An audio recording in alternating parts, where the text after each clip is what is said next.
نحمده ونصلي ونسلم على رسوله الكريم اما بعد فاعوذ باللہ من الشیطان الرجیم بسم اللہ الرحمن الرحیم۔ برادران اہل سنت میلاد مصطفیٰ صلی اللہ علیہ وسلم کو اہتمام و انتظام کے ساتھ منانا،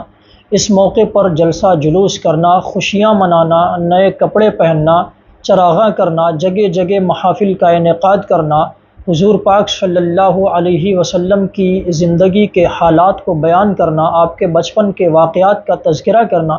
یہ ساری چیزیں جائز و مباح شرعاً ثابت و مثبت ہیں، اور قرآن و حدیث اور اقوال سلف سے اس پر دلائل کے انبار موجود ہیں۔ لیکن آج میں ان کثیر دلائل کی طرف نہیں جاتا، صرف ایک دلیل آپ کے روبرو رکھوں گا جس کے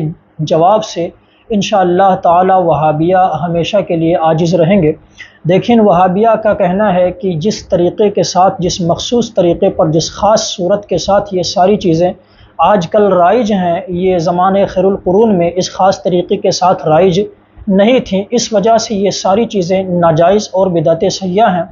جواب میں کہتا ہوں، جناب زمانے خیر القرون میں تو آپ کا بھی وجود نہ تھا، تو کیا آپ خود کو ناجائز مانتے ہیں؟ اگر آپ خود کو جائز کہتے ہیں تو ان چیزوں کو بھی جائز کہیے۔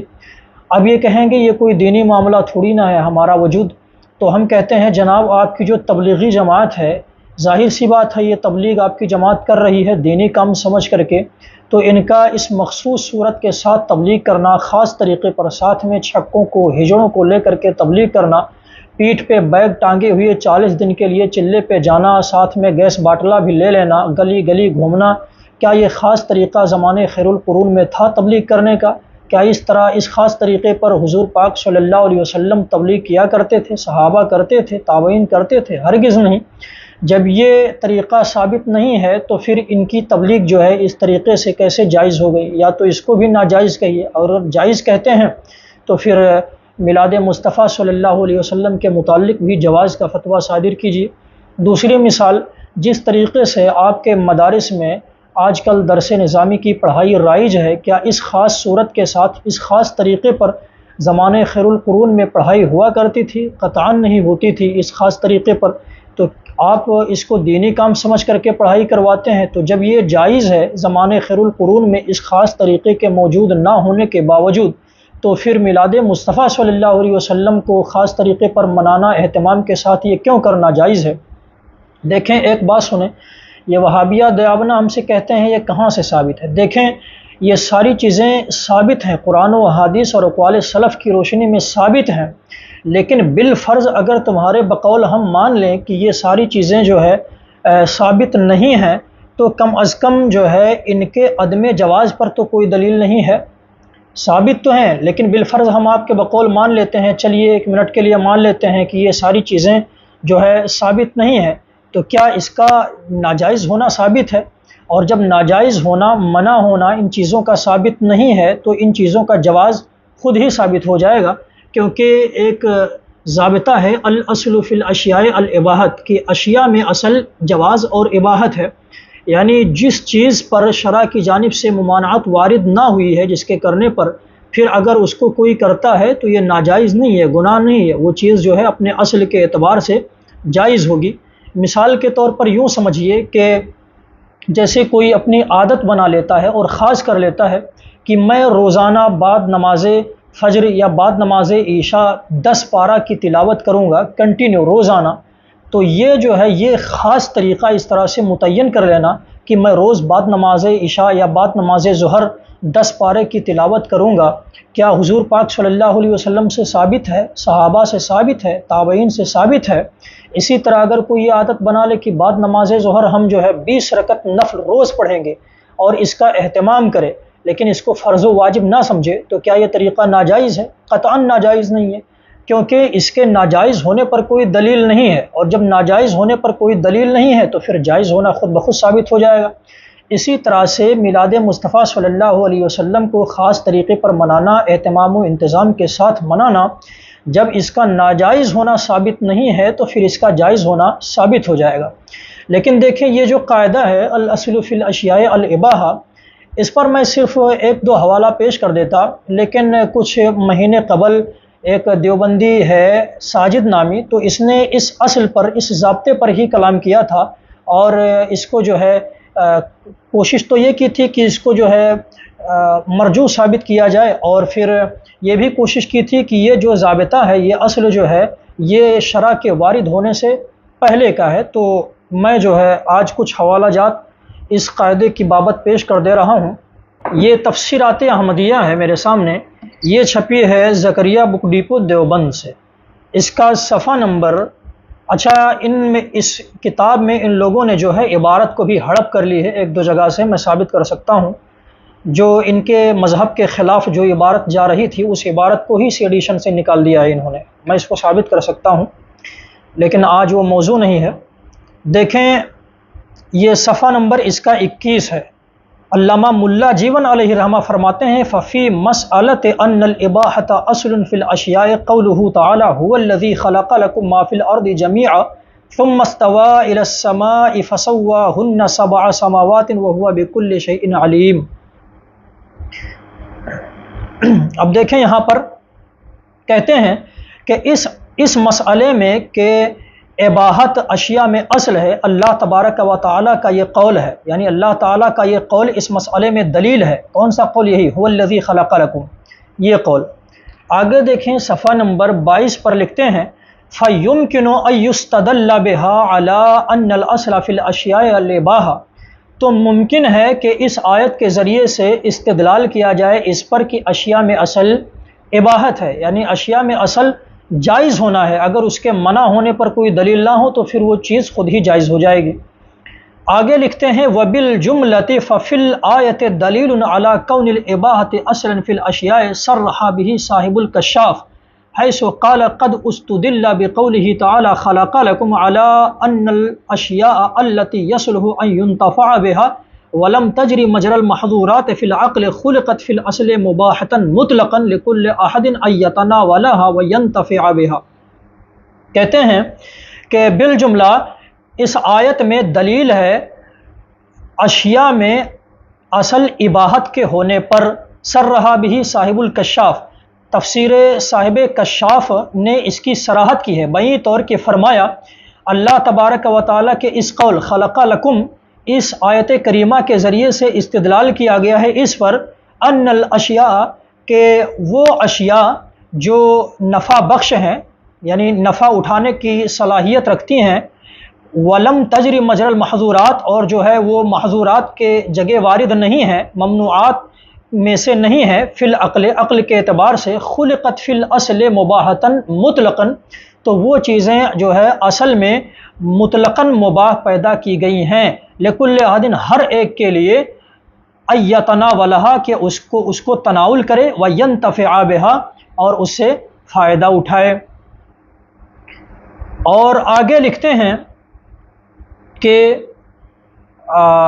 وقد صرح به صاحب المدارک ایضا حیث قال، اور صاحب مدارک نے بھی اس کی صراحت کی ہے، یعنی اشیاء میں اصل اباحت ہے، صاحب تفسیر مدارک نے بھی اس کی صراحت کی ہے، حیث قال، بیں طور کے فرمایا وقد استدل الکرخی و ابو بکر الرازی والمعتزلۃ بقولہ تعالی خلق لکم علی ان الاشیاء التي يصلح ان ينتفع بها خلقت مباحة فی الاصل۔ کہتے ہیں کہ صاحب تفسیر مدارک نے فرمایا کہ امام کرخی نے اور امام ابو بکر رازی نے اور معتزلہ نے استدلال کیا ہے اللہ تبارک و تعالیٰ کے اس قول خلق لکم کے ذریعے سے۔ کس پر استدلال کیا ہے؟ اس پر کیا ہے کہ علی ان الاشیاء، کہ وہ چیزیں التی یصلح، جو صلاحیت رکھتی ہیں کہ ان سے نفع اٹھایا جائے، خلقت مباحتاً فی الاصل، وہ ساری چیزیں اصل کے اعتبار سے مباح پیدا کی گئی ہیں۔ آگے دیکھیں، آگے اسی صفحے پر لکھتے ہیں فَإِنَّ الْإِبَاحَةَ لَمَّا كَانَتْ أَصْلِيَّةً فِي الْأَشْيَاءِ، تو بے شک اباحت جب اشیاء میں اصل تھی یا اصل ہے، تو اس سے بھی یہ ثابت۔ آگے دیکھیں اسی صفحے پر لکھتے ہیں ثُمَّ كَوْنُ الْأَصْلِ عِنْدَنَا الْإِبَاحَةِ، کہ پھر ہمارے نزدیک اصل کا مباح ہونا۔ تو جو ہے اس صفحے پر، اس کتاب میں کئی جگہ پر اس قاعدے کو ثابت کیا ہے۔ دوسرا حوالہ دیکھیں، یہ میرے ہاتھ میں جو کتاب ہے یہ اشباح و نظائر ہے، علامہ ابن نجیم علیہ رحمہ کی، زکریا بک ڈیپو دیوبند سے چھپی ہے۔ اس کا صفحہ نمبر اس کا صفحہ نمبر 302 ہے اور جلد نمبر 1 ہے۔ لکھتے ہیں لِأَنَّ الْأَصْلَ فِي الْأَشْيَاءِ الْإِبَاحَةِ، اس لیے کہ اصل اشیاء میں اباحت ہے، صفحہ نمبر 302۔ اسی طرح سے آگے آ جائیں، صفحہ نمبر 209 پر لکھتے ہیں لکھتے ہیں حل الاصل فی الاشیاء الاباحہ، کیا اشیاء میں اصل اباحت ہے، حتی یدل الدلیل علی عدم الاباحہ، یہاں تک کہ دلیل جو ہے عدم اباحت پر دلالت کرے۔ وہو مذہب الشافعی رحمہ اللہ، اور یہ امام شافعی کا مذہب ہے۔ علامہ ابن نجیم فرماتے ہیں کہ یہ امام شافعی، تو امام شافعی کے نزدیک بھی اشیاء میں اصل اباحت ہے۔ آگے کہتے ہیں اب التحریم، یا اشیاء میں اصل تحریم ہے یعنی حرام ہونا، حتی یدل الدلیل علی الاباحہ، یہاں تک کہ دلیل اباحت پر دلالت کرے۔ وَنَسَبَهُ الشَّافِعِيَّةُ إِلَىٰ أَبِي حَنِیفَةَ، اور اس کو شوافع حضرات نے امام ابو حنیفہ رحمہ اللہ کی طرف منسوب کیا ہے، یعنی اشیاء میں اصل حرام ہونا ہے، اس کو شوافع نے امام اعظم کی طرف منسوب کیا ہے، حالانکہ یہ نسبت کرنا صحیح نہیں ہے، جیسا کہ اس قول کے ظاہر سے بالکل ظاہر ہے۔ اسی طرح آگے آ جائیں، اسی صفحے پر لکھتے ہیں یہ حاشیہ، اس کا جو ہے اس کی شرح ہے اشباہ و نظائر کی شرح الحموی، یعنی غمز و عیون البصائر، علامہ حموی علیہ الرحمہ کی، لکھتے ہیں حل الاصل فی الاشیاء الاباحہ، اس کے تحت ذکر کرتے ہیں ذکر العلامۃ قاسم بن قطلبغہ فی بعض تعالیقہ ان المختار ان الاصل الاباحۃ عند جمہور اصحابنا، کہتے ہیں کہ مختار اور پسندیدہ مذہب یہ ہے کہ اصل جو ہے اباحت ہے ہمارے جمہور اصحاب کے نزدیک۔ وقیدہ فخر الاسلام بزمن الفطرت، اور فخر الاسلام نے اس کو جو ہے فطرت کے زمانے کے ساتھ خاص کیا ہے، لیکن ابھی میں آگے حوالہ پیش کروں گا کہ یہ خاص کرنا درست نہیں ہے۔ آگے دیکھیں،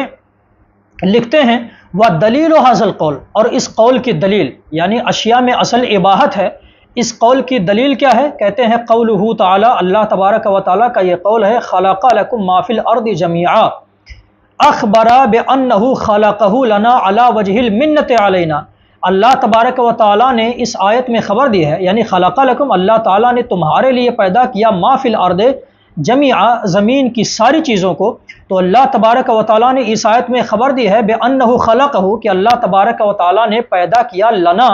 اس کو ہمارے لیے، علی وجہ المنت علینا، ہم پر جو ہے احسان کے طریقے پر احسان کرتے ہوئے، وَأَبْلَغُ وُجُوهِ الْمِنَّةِ اطلاق الانتفاع، اور جو ہے احسان کے طریقوں میں سب سے بلیغ اور احسن طریقہ جو ہے اطلاق الانتفاع، نفع اٹھانے کو مطلق رکھنا ہے، فثبت الاباحۃ، تو اباحت ثابت ہے۔ یہ جو ہے 3 حوالے ہو گئے، اور آگے دیکھتے جائیں، یہ جو میرے سامنے کتاب ہے مجمع الانہر فی شرح ملتقى الابحر، اس کا جو ہے جلد نمبر 4 ہے، دارالکتب العلمیہ بیروت لبنان سے چھپی ہے۔ امام شیخ زادہ رحمہ اللہ، یعنی داماد آفندی کے نام سے جو مشہور ہیں، یہ لکھتے ہیں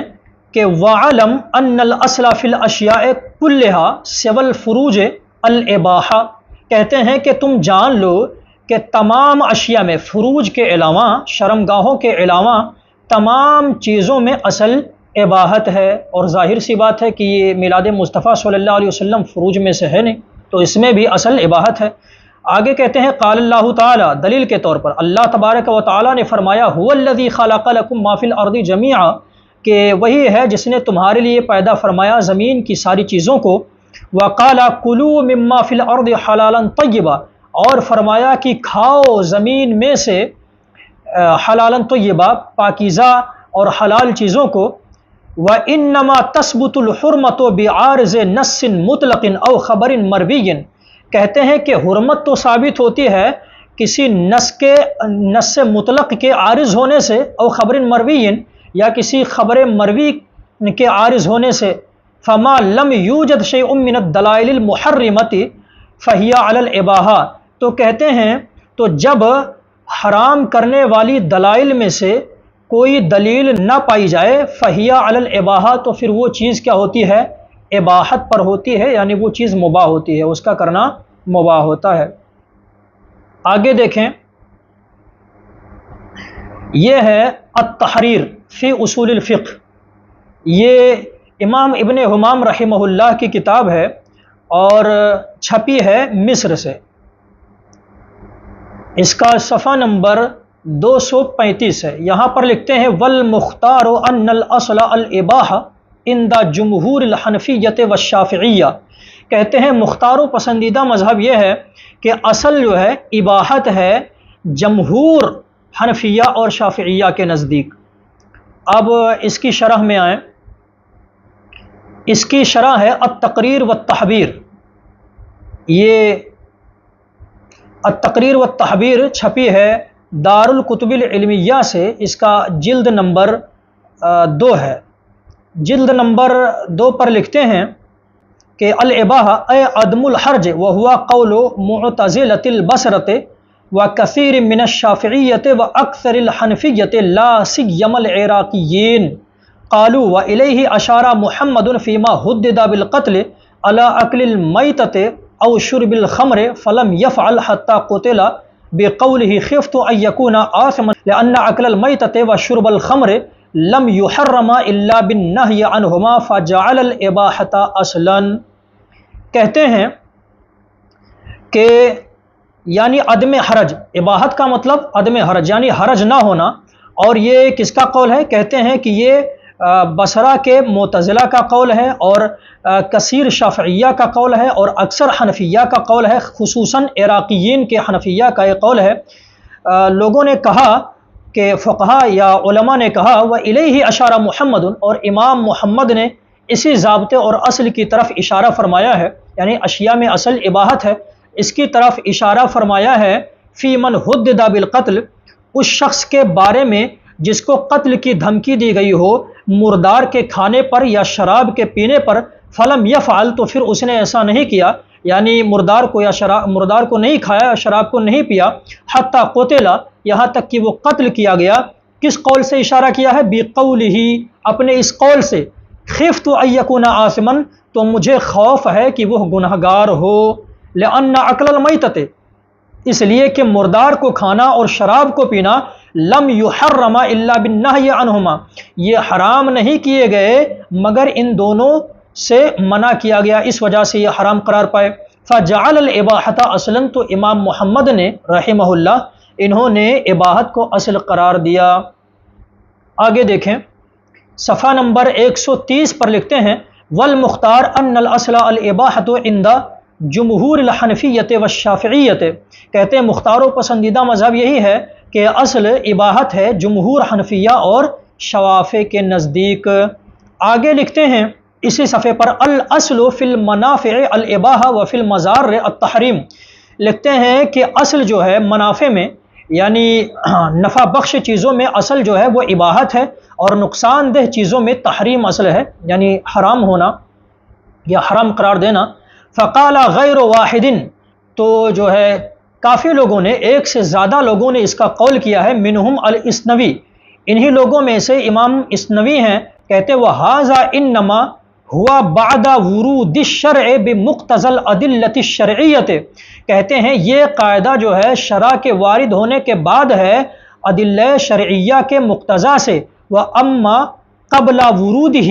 اور شرع کے وارد ہونے سے پہلے، فالمختار الوقف، تو پسندیدہ کیا ہے؟ وقف ہے، یعنی شرع کے وارد ہونے سے پہلے جو مذہب ہے وہ وقف کا ہے کہ رکا جائے، توقف کیا جائے، کما تقدم، جیسا کہ گزرا۔ آگے دیکھیں، یہ ہے میرے سامنے رد المحتار، چھپی ہے دارالعالم الکتب ریاض سے، اس کا صفحہ نمبر 221 ہے۔ لکھتے ہیں در مختار میں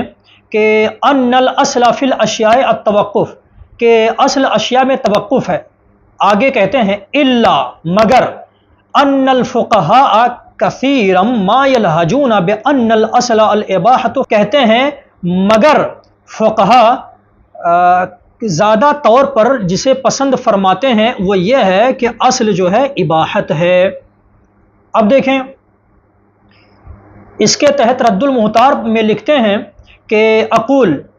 وصرح فی التحریر، تحریر میں صراحت کی ہے بأن المختار ان الاصل الاباحہ عند الجمہور من الحنفیۃ والشافعیہ،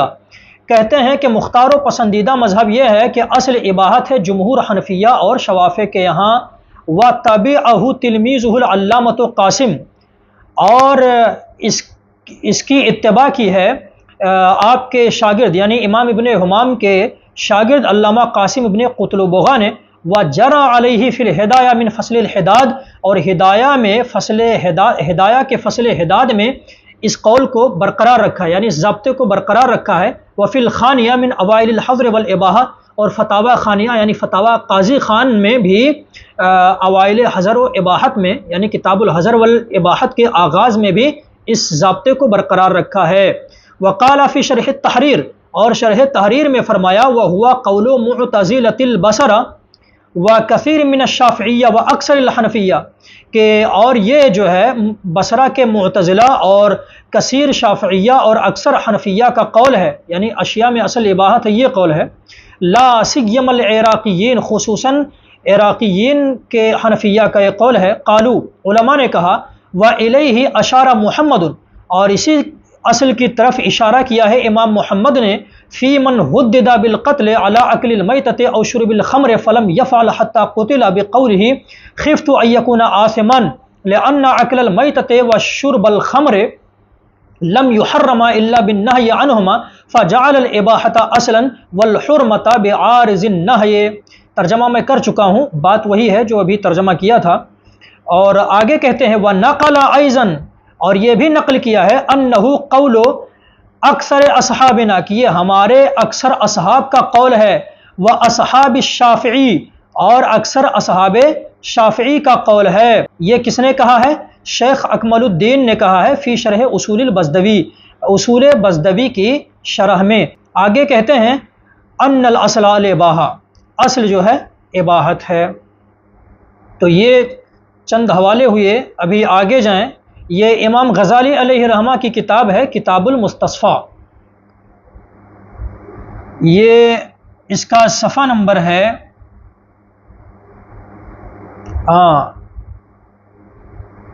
اس کا صفحہ نمبر جو ہے بغل میں ہے اس لیے دکھ نہیں رہا ہے۔ لکھتے ہیں مسئلہ المباح من الشرع،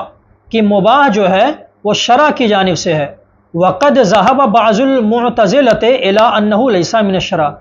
اور بعض معتزلہ اس طرف گئے ہیں کہ یہ شرع کی جانب سے نہیں ہے۔ تو اہل سنت کا موقف کیا ہے کہ مباح جو ہے یہ شرع کی جانب سے ہے۔ اسی طرح اسی کتاب میں لکھتے ہیں وقد دل السمع علی ان ما لم یرد فیہ طلب فعل ولا طلب ترک، اور جو ہے دلیل سمعی جو ہے اس پر دلالت کرتی ہے کہ ما لم یرد فیہ طلب فعل، کہ جس چیز کے بارے میں طلب فعل اور نہ ہی طلب ترک وارد ہوا ہو، فالمکلف فیہ مخیر، تو مکلف جو ہے اس میں مخیر ہے، اس کو اختیار دیا جائے گا۔ وَهَذَا دَلِيلٌ عَلَى الْعُمُومِ فِي مَا لَا يَتَنَاهَى مِنَ الْأَفْعَالِ، اور جو ہے یہ دلیل ہے علی العموم غیر متناہی افعال میں، فلا يبقى فعل الا مدلول علیہ من جہت الشرع، تو کوئی بھی فعل ایسا نہیں کہ جس پر شریعت کی جانب سے دلیل وارد نہ ہو، فتکون اباحتہ من الشرع، ہے اباحت شرع ہی کی جانب سے ہوگی۔ تو اس سے سمجھ میں آیا کہ جو ایک قاعدہ ہے الاصل فی الاشیاء الاباحہ، یہ جو ہے شرع کے وارد ہونے کے بعد ہے، اس سے پہلے نہیں ہے۔ دیکھیں یہ اشباہ و نظائر ہے امام سیوطی علیہ الرحمہ کی، چھپی ہے یہ مکتبہ نزار مصطفیٰ الباز ریاض سے چھپی ہے، اور اس کا جلد نمبر 1 ہے۔ جلد نمبر 1 میں لکھتے ہیں، اس کا بھی صفحہ نمبر اسکرین شاٹ لیا تو پورا نہیں لیا، تو لکھتے ہیں کہ الاصل فی الاشیاء الاباحہ، کہ اشیاء میں اصل جو ہے وہ اباحت ہے، حتی یدل الدلیل علی التحریم، یہاں تک کہ تحریم پر کوئی دلیل دلالت کرے۔ آگے لکھتے ہیں ھذا مذہبنا، امام سیوطی کہتے ہیں یہ ہمارا مذہب ہے، یعنی شوافع کا مذہب ہے، کیونکہ یہ شافعی مسلک کے ہیں۔ وعند ابی حنیفہ، اور امام ابو حنیفہ رحمہ اللہ کے نزدیک الاصل فیہا تحریم، اشیاء میں اصل تحریم ہے، حتی یدل الدلیل علی الاباحہ، یہاں تک کہ اباحت پر کوئی دلیل دلالت کرے۔ تو یہ وَيَظْهَرُ اثر الخلاف فی المسکوت عنہ، اور جو ہے خلاف کا اثر جو ہوتا ہے وہ مسکوت عنہ میں ظاہر ہوتا ہے، یعنی جس چیز کے بارے میں سکوت ہو شرع کی جانب سے وہاں پر اثر ظاہر ہوتا ہے۔ تو دیکھیں یہاں پر امام سیوطی نے رحمہ اللہ نے یہ مذہب جو ہے امام اعظم کی طرف منسوب کیا ہے، حالانکہ یہ نسبت کرنا غلط ہے جیسا کہ ہم ثابت کرتے آ رہے ہیں۔ دیکھیں یہ شرح مختصر المنار ہے، یعنی خلاصۃ الافکار شرح مختصر المنار، علامہ قاسم بن قطلبغہ علیہ الرحمہ کی کتاب ہے، یہ چھپی ہے بیروت سے، دار ابن کثیر دمشق بیروت اس میں لکھا ہوا ہے، اور اسی طرح دار الکلم الطیب بیروت، اس کا صفحہ نمبر 156 اور 57 ہے۔ لکھتے ہیں کہ وقد اختلف العلماء فیہا والصحیح عندنا، کہ اس سلسلے میں علماء نے اختلاف کیا ہے اور ہمارے نزدیک صحیح یہ ہے کہ ان کل ما علم وقوعہ منہا، کہ افعال میں سے ہر وہ فعل جس کا وقوع معلوم ہو علی وجہ ای صفت، یعنی کسی خاص صفت پر واقع ہونا معلوم ہو فعال میں سے جس فعل کا، یقتدی بہ کما وقع، تو پھر اس کی پیروی کی جائے گی جیسا کہ وہ واقع ہوا، ای یقتدی بہ فی ایقاعہ علی تلک صفت، یعنی اس کی پیروی کی جائے گی اس کو واقع کرنے میں اسی صفت پر، یعنی جس صفت پر منع کی صورت میں وارد ہے تو اس کو جو ہے ممانعت کی صورت میں پیروی کی جائے گی، اور اگر جواز کی صورت میں یا وجوب کی صورت میں جس صورت میں وارد ہے اس طرح سے اس کی پیروی کی جائے گی، حتی یقوم بہ دلیل الخصوص، یہاں تک کہ اس کے ساتھ کوئی خصوص کی دلیل قائم ہو جائے، وما لا يعلم، اور جس کے بارے میں معلوم نہ ہو، علی ای صفت فعلہ، کہ اس کا فعل کس صفت پر ہے، کس طریقے پر اس کا کرنا ہے، فمباح، تو وہ چیز جو ہے کیا ہے، مباح ہے، یعتقد فیہ الاباحۃ لتیقنھا، یعنی جس چیز کے بارے میں پتہ نہ ہو کہ یہ کس صفت پر وارد ہے، فمباح، تو وہ چیز کیا ہے، مباح ہے، یعتقد فیہ الاباحہ، یعنی اس میں اباحت کا اعتقاد رکھے، لتیقنھا، کیوں، اس لیے کہ اباحت کا جو ہے یقین ہے، فیکون لنا اتباعہ الی ان یقوم دلیل المنع، تو جو ہے ہمارے لیے اس کی پیروی ہوگی الی ان یقوم دلیل المنع، یہاں تک کہ منع کی دلیل قائم ہو جائے، یعنی جس کے بارے میں معلوم نہ ہو کہ کس صفت ہے پھر وہ چیز جو ہے مباح ہوگی، جائز ہوگی، اور ہم اسی کا اعتقاد رکھیں گے جب تک کہ کوئی دلیل منع کی وارد نہ ہو جائے۔ اب آگے دیکھیں، یہ ہے دیوبندیوں کی کتاب تفسیر عثمانی، ان کے شیخ الہند مولانا محمود حسن کی یہ تفسیر، اس میں ترجمہ شامل ہے، اور ان کے شیخ الاسلام مولانا شبیر احمد عثمانی کی تفسیر ہے، دار الاشاعت اردو بازار لاہور سے کتاب چھپی ہے، اس کا صفحہ نمبر 577 ہے۔ لکھتے ہیں کہ خدا نے جس چیز کو کمال حکمت و عدل سے حلال یا حرام کر دیا وہ حلال یا حرام ہوگی، اور جس سے سکوت کیا اس میں گنجائش اور توسیع رہی، یعنی جس چیز سے اللہ تبارک و تعالیٰ نے سکوت فرمایا پھر اس میں جو ہے گنجائش اور توسیع رہی۔ آگے لکھتے ہیں، یا تو مراد یہ ہے کہ ان اشیاء سے درگزر کی، یعنی جب خدا نے ان کے متعلق کوئی حکم نہ دیا تو انسان ان کے بارہ میں آزاد ہے، خدا ایسی چیزوں پر گرفت نہ کرے گا، چنانچہ اسی سے بعض علماء اصول نے یہ مسئلہ نکالا ہے کہ اصل اشیاء میں اباحت ہے، سمجھیں، تو انہوں نے یہ مانا ہے کہ اصل جو ہے اشیاء میں اباحت ہے۔ اور آگے دیکھیں، یہ فتاوی دارالعلوم دیوبند ہے، چھپی ہے مکتبہ دارالعلوم دیوبند سے، جلد نمبر 17 ہے، صفحہ نمبر 242، ٹائٹل کی صورت دے کر لکھتے ہیں اشیاء میں اصل اباحت ہے۔ سوال کے جواب میں لکھتے ہیں کہ الجواب،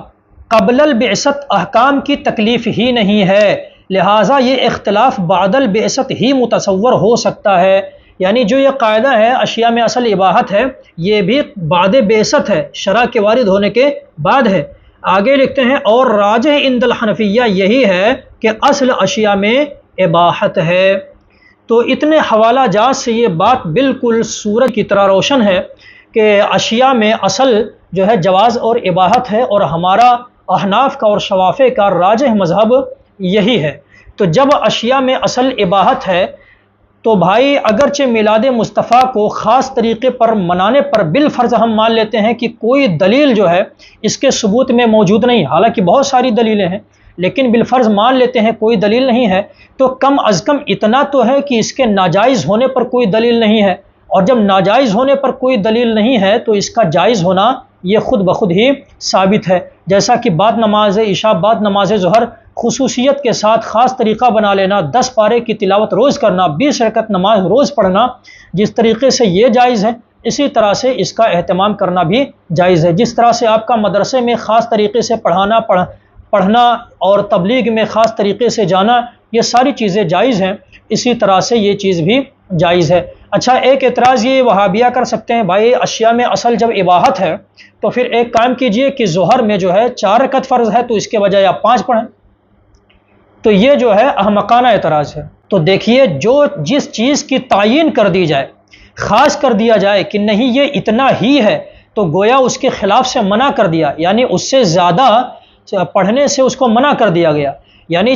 اس ظہر کی نماز کو خاص کر دیا گیا کہ اس میں 4 ہی رکعت ہے، تو جب 4 ہی رکعت کہہ دیا گیا تو اس کا مطلب اس سے زیادہ پڑھنا منع ہے۔ اسی طرح سے یہ وہابی کہیں گے اذان کے مسئلے پر جا کر کے کہ بھائی اذان کے کلمات جو ہیں جو متعین ہیں اس سے زیادہ بھی بڑھا دیجئے کچھ کلمات،